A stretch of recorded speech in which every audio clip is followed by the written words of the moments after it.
Alam mo ba kung anong pinakamahirap na tanong na maaari mong itanong sa sarili mo? Bakit? Oo, bakit? Bakit ganito ang nangyayari?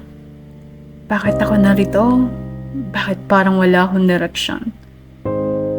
Ang daming bakit sa isip ko, pero wala akong mahanap na sagot. Parang nasa gitna ako ng malawak na karagatan at walang bangka, walang sagwan, at hindi ko alam kung saan ako pupunta. Minsan, iniisip ko tama ba mga desisyon ko o baka naman naliligaw lang ako.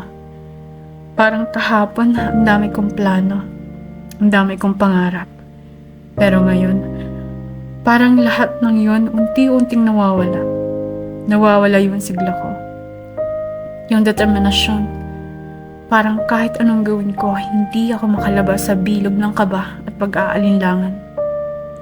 May mga araw na gusto kong sumigaw. Gusto kong magwala, pero hindi ko magawa. Parang may nakabara sa lalamunan ko. Hindi ko maipahayag ang nararamdaman ko. Takot ba to? O baka pagod lang? Baka pareho? Hindi ko na alam.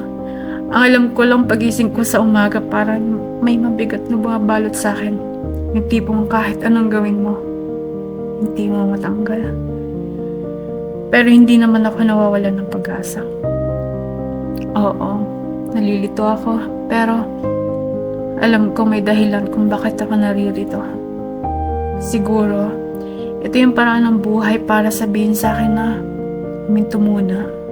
Magmuni-muni at hanapin ang tunay na ako. Yung totoong ako. Na hindi takot maging vulnerable. Yung hindi takot magkamali. Yung handang harapin ang kahit anong hamon.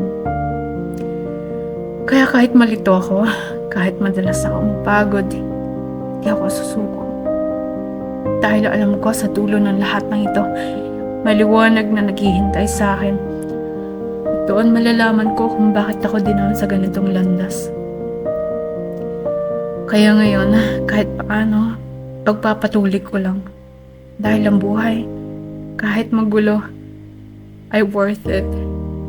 Worth it labanan. Worth it harapin. At worth it pagtagumpayan.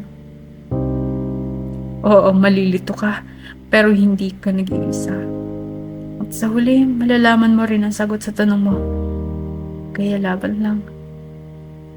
Laban lang.